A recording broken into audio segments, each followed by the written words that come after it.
안녕하십니까, 황성모입니다. 6.4 지방선거가 꼭 20일 앞으로 다가왔습니다. 어제 17개 광역단체장들의 대진표가 결정이 났고요. 내일부터는 이틀간 후보자 등록이 진행됩니다. 본격 선거전이 시작되는 건데요. 그런데 세월호 사고로 잠시 관심이 멀어진 사이에 여야 모두 각종 공천 잡음으로 몸살을 심하게 앓고 있습니다. 전략공천, 금품살포, 여론조사 왜곡 등등의 얘기들이 들리는데요. 그래서 오늘 이슈진단 또 정치수다 코너에선 이 문제를 집중적으로 살펴보도록 하겠습니다. 대한민국의 오늘을 읽는다 황상무의 시사진단 시작합니다.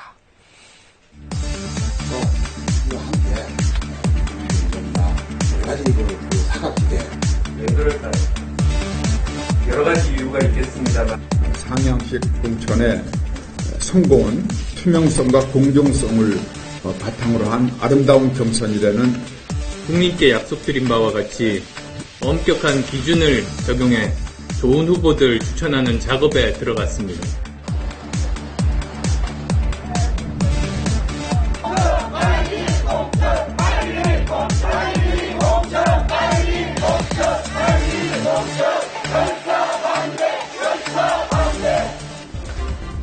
네, 새정치민주연합의 박지원 의원 모셨습니다. 안녕하십니까? 안녕하세요. 오랜만에 뵙는데 예전이나 지금이나 늘 그대로십니다. 감사합니다. 비결이 있습니까? 속 없이 사는 거죠. 자, 이제 세월호 사고로 참 온 나라가 소용돌이 쳤는데 벌써 한 달이 다가오고 있어요. 그런데 이 과정에서 정치가 실종됐다. 정치가 특히 또 국회가 너무 목소리를 안 내는 것 아닌가 뭐 이런 얘기들도 좀 있었는데 어떻게 보시는지요? 우선 세월호 사건 난 곳이 제 고향입니다. 그렇죠. 네. 그런데 저는 어디보다도 잘 알죠. 그런데 굉장히 기상이 악화됐다가 오늘 5구의 시신을 수습해서 이제 실종자가 23명 남아있다고 그럽니다. 무슨 꽃다운 학생들 또 그 승객들 우리 모두의 책임인데 거기에다 정치권이 다시 6.4 지방선거를 앞두고 똑같은 싸움이 반복되고 있어서 송구스럽다. 그리고 특히 지금도 찬 물속에 자식 부모를 둔 그분들에게 너무나 죄송하다 이런 말씀 드립니다. 이제 그 말씀은 이제 제가 이해를 하겠는데 박 의원께서 이번 사태를 가리키시면서 야당의 침묵이 너무 길었다 이런 말씀을 하셨는데 무슨 뜻입니까? 그렇습니다. 왜냐하면은 우리는 구조가 전 국민의 바라는 내용이었거든요. 그렇기 때문에 우선 초동 대처 그리고 그 정부의 혼선 이런 한심한 모습을 보고도 참아줬습니다. 먼저 구조를 해야 된다라고 했지만 아직까지도 이렇게 헤매는 것을 보고 야당이 언제까지 침묵을 하면서 협력을 해야 될 것인가. 이제는 말할 때가 됐다.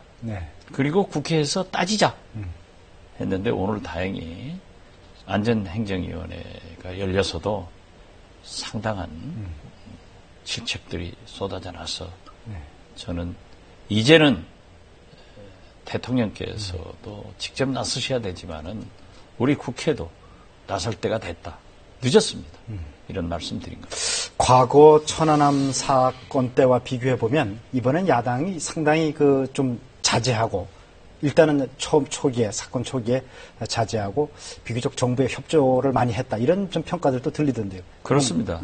저도 현장에 갔고 또 특히 제 지역구인 목포에서 뒷수습을 많이 했습니다. 많은 시신들이 목포를 경유해서 유족들에게 품으로 돌아갔거든요. 이런 모습을 보면서 우리가 도저히 눈물 나서 따질 그런 형편도 아니고 한 사람이라도 좀 더 구조를 하자. 그리고 어떠한 대형 사고에도 기적은 꼭 있었거든요. 그것을 바라고 있었는데 그 기적조차도 일어나지 않는 이번 사태를 보고 그 현장에 가면요. 공적이 3대 공적이 있습니다. 첫째는 죄송하지만 기자, 예. 두 번째는 국회의원, 세 번째는 대통령을 비롯한 정부 강요. 네. 이렇게 화나 있는 그것을 보고 야당이 협조할 것은 조용히 네. 돕자 하는 그런 마음에서 상당히 오랫동안 침묵을 하고 협력을 했습니다. 기자가 공적이다라는 말씀, 저희들도 많이 듣고, 또 참 가슴이 아픈데, 하여튼 저희들도 이번 사고를 또 수습하고 진행하는 과정에서 반성할 것을 충분히 반성해야 되겠다 그런 생각을 합니다. 모두가 반성해야죠. 네. 예. 자, 박근혜 대통령이 이제 조만간 대국민 담화를 발표하겠다. 저희들이 이제 예상할 수 있는 게 사과하는 게 당연히 들어갈 테고, 또 국가 개조 얘기하겠다 했으니 그런 마스터 플랜 들어갈 것 같고, 또 일각에서 관피아 얘기 많이 합니다. 이런 내용이 대충 들어갈 것으로는 예상이 되는데 박 의원께서는 어떻게 보십니까? 저는 박근혜 대통령께서 현장을 네. 과감하게 찾아가셔서 그 유족들에게 어떻게 됐든 말씀하신 것은 참 잘하셨다. 네. 이렇게 평가를 합니다. 네. 그렇지만 박근혜 대통령은요, 지금 취임해서 1년 3, 4개월 만에 대국민 사과를 5번 했습니다. 그런데 이번에도 네. 이런 대형 온 국민의 슬픔 속에서 있는데 찔끔 사과를 해요. 앉아서 적당하게. 저는 이번만은 박근혜 대통령의 진실성, 대통령으로서의 책임, 그리고 무엇보다도 이러한 슬픔과 대처를 잘못한 인적 쇄신, 내각을 전면 개판하고 그 책임자에 대한 처벌, 그리고 방금 말씀하신 안전국가로 가기 위한 국가 개조, 또한 유족, 희생자들에 대한 보상, 이러한 것들을 포함시켜서 대통령께서 진솔하게 사과를 하면서 본인도 대통령도 책임이 있다 하는 모습을 보여야 되고, 무엇보다도 그냥 원고 써가지고 나와서 읽으실 게 아니라, 이제 제가 좀 드리고 싶은 질문인데, 이제 사과를 사실 대통령이 그동안 한 4번 했어요. 세월호 사고에 관련해서. 그렇습니다. 그런데 이제 말씀하시기는 찔끔 사과 이렇게 이제 얘기를 하셨는데, 그럼 어떻게 사과를 해야 되겠습니까? 글쎄요. 그러니까 네. 이번에는 일방적으로 대통령께서 하시고 싶은 말씀만 하면 안 됩니다. 그러한 사과와 모든 것을 발표한 다음에 네. 국민을 대신해서 기자들 질문을 받아야 됩니다. 질문을 주고받는? 예. 네. 그렇게 사과나. 질의응답을 네. 통해서 국민들의 분노도 또 의혹도 네. 정부의 잘못도 진솔하게 말씀하시는 그러한 형식과 내용을 갖춘 사과가 이루어져야 된다. 이렇게 말씀드립니다. 이제 이완구 신임 새누리당 원내대표, 제로베이스에서 내각을 개편해야 된다 이런 얘기를 했고, 박영선 새정치민주연합의 새 이제 원내대표는 거국 중립 내각 구성까지 이제 얘기를 했어요. 박 의원께서는 조금 전에 이제 전면 개편 얘기 말씀을 하셨는데 어느 정도 수준에서 해야 된다고 보시는지. 대통령께서 인적 청산을 완전하게 해야 됩니다. 저는 박근혜 정부가 출범했을 때 네. 검사, 육사, 관료 출신, 검육관 인사를 했기 때문에 이분들은 상명하복에 숙달된 분들이거든요.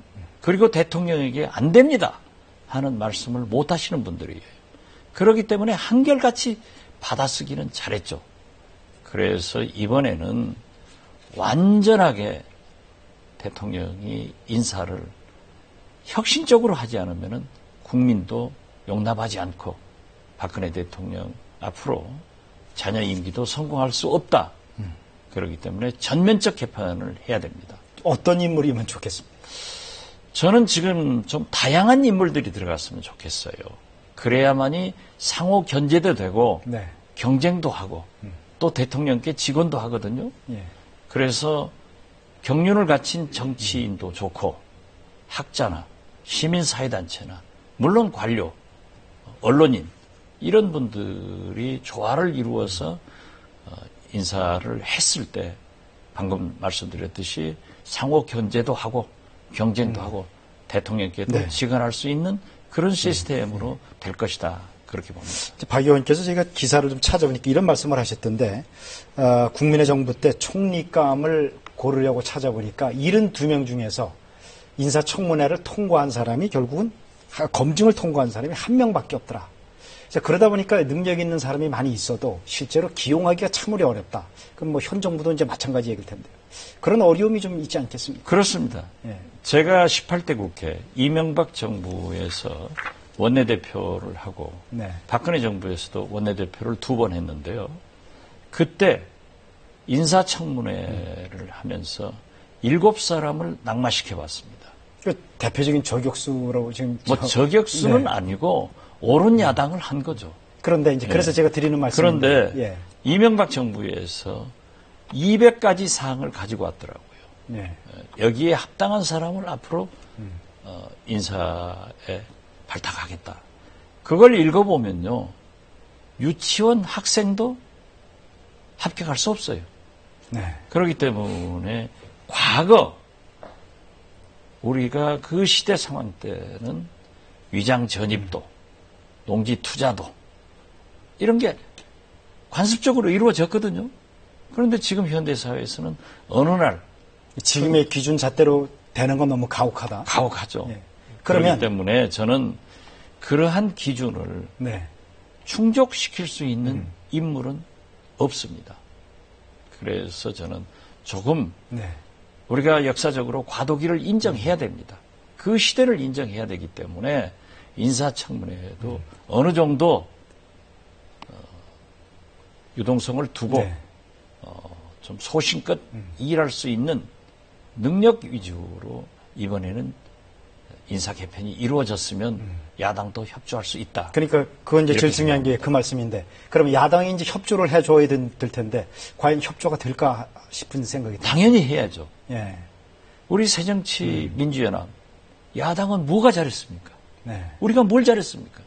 우리도 죄인입니다. 야당이 하여튼 협조할 수 있다. 그렇습니다. 그렇기 네. 때문에 대통령께서 그러한 다양한 좋은 인물을 네. 발탁을 하면은 하면 그때 당시에 과거 시대 상황이 그러한 것은 어느 정도 야당이 협력을 해야 된다. 네. 이런 생각을 갖습니다.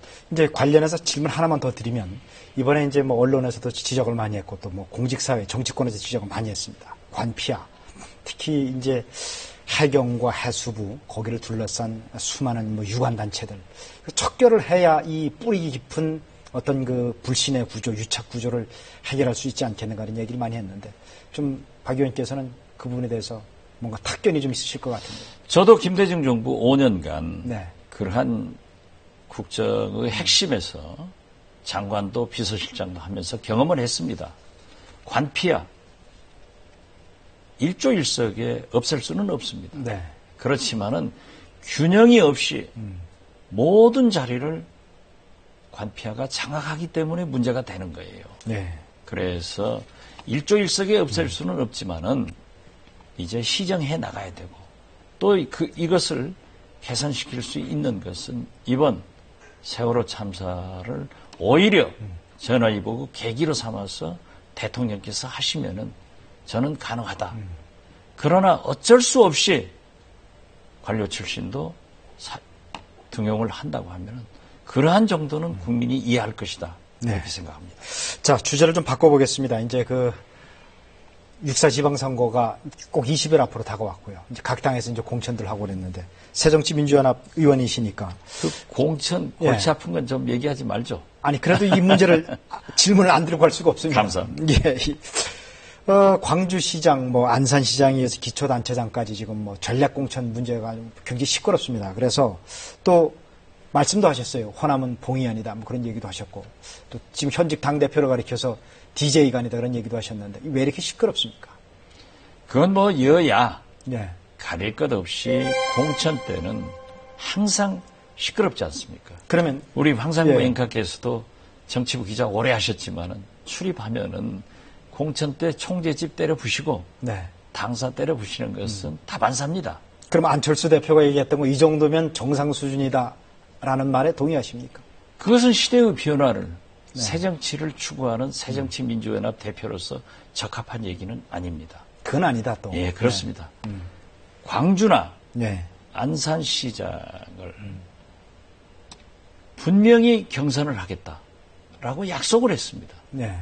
그런데 연휴 한밤중에 전략 공천을 했다고 하면은 여기에 대한 설명과 설득, 국민의 이해를 또 당내 의원들의 의견을 수렴했어야 됩니다. 네. 이게 마치 완장찬 혁명군처럼 밤에 기습적으로 해버리니까 광주 시민이, 안산 시민이 화나고 국민이 용납을 안 하는 거예요. 자, 그럼 좀 솔직하게 말씀 좀 해보죠. 당초 이제 민주당과 안철수 신당이 합당을 할 때 5대5라고 하는 원칙을 서로 얘기를 했잖아요. 그러면 그래서 이제 안철수 신당 측에서 얘기가 광역단체장 17건 중에서 한 5군데는 우리한테 좀 지분 몫을 달라. 이렇게 했던 거로 지금 다 알려져 있는데 그러면 그 정도는 그쪽에 좀 줘야 되는 것이 5대5도 아니고 맞지 않나 이런 생각도 들 수 있는. 그것은 구정치입니다. 저는 안철수 대표에게 비교적 만나고 전화도 자주 합니다. 네. 그러면서 안철수 대표에게 제 나름대로 말씀을 드렸어요. 어떠한 경우에도 새정치민주연합의 지도자가 되어야지 새정치의 개파 지도자가 되지 마라. 그리고 5대5 지분 그쪽에 사람이 없습니다. 엊그제까지 우리 사람이 없으니까 전략 공천을 해서라도 그러니까 그게 잘못인 거예요. 아니겠는가? 그러면 김한길, 안철수 두 대표가 최상 최고의 인물을 공천하겠다. 그랬습니다. 그리고 선거는 물론 개혁 공천이 필요하지만은 당선이 돼야 됩니다. 당선이 되지 않고는 새정치도 개혁도 안 되는 거예요. 당선될 지역이니까 이렇게 좀 새로운 인물을 그게 잘못입니다. 아닌가. 지금 호남이 새정치민주연합이 공천한다고 해서 무조건 되지 않습니다. 그래 이제 텃밭 아닙니까? 옛날에는 말뚝만 꽂아도 된다 이런 그렇죠. 얘기가 나왔을 때인데. 김대중 대통령이 잘 아시지만은 영광 한평 보궐선거가 났을 때 그 지역에 와서 화장실 한번 가보지 않은 대구분을 데려다가 공천했지만은 당선됐습니다. 그렇죠. 네. 그때는 그때입니다. 시대가 변했다. 수십 년간 지냈다고 하면은 국민도 변했고 모든 생각도 변했습니다. 네. 그렇기 때문에 지금 우리 새정치민주연합은 호남이 텃밭이죠. 네. 그렇지만 호남만 가지고도 승리할 수 없고 호남을 빼고도 승리하지 못하는 겁니다. 그렇기 때문에 중시해야 되는 거예요. 알겠습니다. 그런데 그러면 제가 반대로 질문 하나 좀 더 드리겠습니다. 어쨌든 현실 정치에서 안철수 대표가 이쪽에 들어와서 당에 있는데 그러면 결국은 이 기존의 민주당은 안철수 대표의 이미지만 이용하고 아무런 지분도 못 주면 본인의 입장에서는 나는 뭐냐 그냥 불쏘시개로만 나를 이용한 것 아닌가 그런 섭섭한 마음이 들지 않겠습니까? 안철수 대표는 자기를 버리고 양보하면서 전국 지도자로 올라섰습니다. 서울시장을 양보함으로써 전국 지도자가 됐고 대통령 후보를 양보함으로써 야권의 승리의 계기를 줬고 민주당과 통합하지 않겠다고 했다가 통합함으로써 이번 지방선거에서도 3자 구도가 아니고 양자 구도로 만들어서 승리가 가능하게 한 거예요. 그런데 안철수 대표가 지금 국회의원을 바라는 건 아니잖아요. 대권을 향해서는 자기 지분을 요구하면은 있을 수 없는 겁니다. 또 버리고 정치라는 말이 나오지 않겠습니까? 아니죠. 버리고 네. 민주당 전체를 가져갈 때 자기는 승리의 발판을 만드는 거예요. 그렇다고 해서 되지 않을 사람을 무조건 전략공천해가지고 얼마나 소용돌이치고 있어요. 그러니까 이것은 좀 잘못입니다. 박 의원님 말씀 들어보면 말씀은 정말 그럴듯하고 명분은 그럴듯해 보이는데 막상 본인 입장에서 야 이러다가 나 아무것도 아니고 그냥 공중에 붕 떠 있는 것 아닌가 그런 생각이 들 수 있지 않을까요? 그렇지 않습니다. 네. 우리 새정치민주연합의 가장 큰 자산은 네. 130명의 국회의원입니다. 이분들이 안철수 대표는 어떻게 됐든 지금 현재 차기 대권 후보로 가장 높은 지지를 받고 있는 거예요. 네. 이분이 오셨기 때문에 저부터 협력하겠다. 이런 자세를 가지고 있는 거예요. 자, 그러면 말이죠. 이제 당 일각에서 어제 김한길, 안철수 또 공동대표에 대해서 퇴진 주장까지 나왔어요. 그것도 당 수석 대변인이 얘기를 했고 또 뭐 김영환 의원, 정청래 의원까지 면전에서 이렇게까지 얘기를 했는데 이 발언에 대해서는 어떻게 생각하십니까? 그게 얼마나 자업자득을 한 일입니까? 네. 5대5 제가 전라남도 출신으로 공천 심사위원이 됐어요. 그런데 몇 날 며칠을 지분을 내놓으라고 싸운 거예요. 그렇기 때문에 당선 가능성이 없는 또 일부에는 엊그제까지 우리 민주당에 함께 있던 사람들이 새정치 옷으로 갈아입고 나와서 요구를 하면은 있을 수 없는 거죠. 그렇기 때문에 우리는 경선을 하자 하는 거였어요. 지금 그래서 저는 네. 광주의 공천, 전략 공천도 지금 취소할 수 없는 겁니다. 그렇다면 두 대표가 돌팔매를 맞더라도 광주에 가서 광주 시민에게 설명하고 설득하고 국민들에게 우리가 말 바꾼 거 사과하면서 도와달라 하면은 저도 선당 후사의 입장에서 예. 광주로 달려가서 윤장현 후보 선거운동을 할 준비가 되어 있습니다. 아, 그렇게 하실 용의가 있으시다. 그렇습니다. 예. 그런데 지금 현재 광주나 호남에서는 들 끓고 있는 거예요. 그렇기 때문에 이것을 진정시킬 책임은 두 대표에게 있기 때문에. 두 대표에게 있다. 그러니까 네. 그분들이 적극적으로 나서라 네. 하는 것을 촉구했을 뿐이지. 그래 그게 그 자리에서 또 정치인이기 때문에 면전에서 얘기할 수 있는 것 아니에요? 아니, 다른 분들은 죄송한 질문입니다만은 박지원 의원께서 또 뒤에서 지금 현 두 대표를 뒤흔드는 것 아닌가, 배후에 박 의원이 계신 것 아닌가, 뭐 이런 지적까지 있던데. 제가 그렇게까지 능력은 없습니다. 또 그리고 네. 그렇게 흔들어서 새정치민주연합이 패배한다고 하면은 네. 저는 어디 가서 정치하겠습니까? 자, 이제 박영선 의원이 새 이제 원내대표로 당선이 됐어요, 당에서. 그런데 이제 뭐 일각에서는 우리 박 의원님하고 박영선 의원하고는 뭐 남매지간이다. 두 분이 왜 이렇게 가까우신 겁니까? 이런 이제 평가들이 있는데. 18대 국회에서 네. 또 법사위에서 우리 둘이 열심히 했습니다. 비교적 좋은 평가를 받아서 언론에서 네. 박남매라고 불러줬고 또 19대 와서도 법사위에서 2년 넘게 함께 하고 있기 때문에 지금 현재 상황에서는 박영선 대표가 원내대표를 맡는 것이 제일 필요하다 네. 해서 저는 솔직히 지난 1월 달부터 예. 주도 면밀하게 박영선 대표 선거운동을 해서 성공을 했습니다. 네. 그런 것을 두고 평가를 하겠지만은 저는 우리 박영선 대표가 강성이다라고 흔히들 말씀하시는데 제가 함께한 박영선은 강성일 때는 강성이고 협상할 때는 협상하고 눈물을 흘릴 때는 눈물을 흘리는 훌륭한 정치 지도자다. 그렇기 때문에 앞으로도 네. 야당다울 때는 야당다워야죠. 질질 당연하죠. 끌려다니는 예. 그런 야당은 절대 되지 않습니다. 그러나 필요하다고 하면은 과감하게 돕겠습니다. 그것을 이제- 함께 저도 예. 얘기합니다. 저도 이제 정치부 기자를 해봐서 박 의원님에 대한 이미지는 굉장히 유연하고 부드럽다는 이미지를 제가 갖고 있습니다. 그런데 반면 박영선 의원에 대해서는 굉장히 거의 휘지 않고 부러지는 분 아닌가, 이제 그런 이미지를 갖고 있거든요. 그렇지 않습니다. 네. 지난 18대 때 검경 수사권 독립할 때도 네. 완전하게 우리 당에서는 반대를 했지만은 하나라도 받아내는 것이 야당의 자세다. 네. 즉 노무현 정부 때 국가보안법을 새누리당에서도 찬양고무죄를 삭제하기로 합의를 했거든요. 그런데 열린 우리당에서 우리는 폐지다 하고 받아들이지 않아가지고 만약 그때 협상으로 찬양고무죄를 없앴다고 하면은 국가보안법은 사실상 90% 이상 유명무실합니다. 그런데 박영선 대표는 복종 네. 그리고 수사 개시권 같은 것을 받고 오히려 당에서 비난하지만은 점진적으로 해줬습니다. 또 최근에 와서도 외국인 투자 촉진법 네.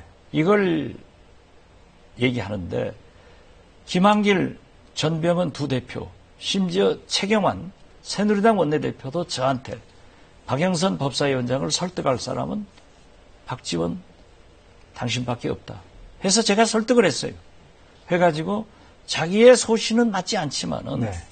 사회권을 그럼 넘기겠다 네. 해가지고 간사한테 넘겨서 통과를 시켰습니다. 말씀을 듣고 보면 저 박영선 대표 체제하에서는 박 의원님 역할이 훨씬 더 클 것 같습니다. 아, 그건 또 그렇지 예, 않죠. 정치력을 좀 발휘하셔야 될 것 같아요. 그분은 그분이 추구하는 바가 있기 때문에 네. 예를 들면 이번에 그 박영선 대표가 네. 김영록 수석 부대표를 발탁하는 것을 보고 깜짝 놀랐어요. 네. 김영록 수석 부대표는 행정고시를 합격해서 전남 부지사를 하는 등 행정관료 출신이거든요.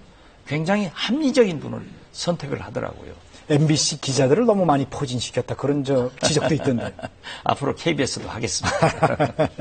자, 이제, 거의 마무리해야 될 시간이어서 나오신 김에 뭐 미처 못하신 말씀이라든가 마무리 발언 있으면 좀 부탁드리겠습니다. 저희 새정치민주연합도 국민 여러분들께 참으로 많은 반성을 하고 있습니다. 세월호 이걸 전화위복의 계기로 삼아서 물론 마지막까지 구조에 최선을 다해야지만은 박근혜 대통령께서 국가를 개조하는데 우리도 협력하겠다. 죄인된 심정으로 반성하면서 잘하자. 그래서 그 희생자들, 그 유족들이 바라는 대한민국을 만드는데 우리 새정치민주연합도 함께하겠다 하는 말씀을 드립니다. 네, 알겠습니다. 오늘 말씀 감사합니다. 감사합니다. 예. 네, 오늘은 이제 섭외 여건상 박지원 민주당 의원 모셨고요. 다음 이 시간엔 또 여권의 또 유력 정치인 모시고 말씀을 들어보도록 그렇게 하겠습니다. 네, 오늘 감사합니다.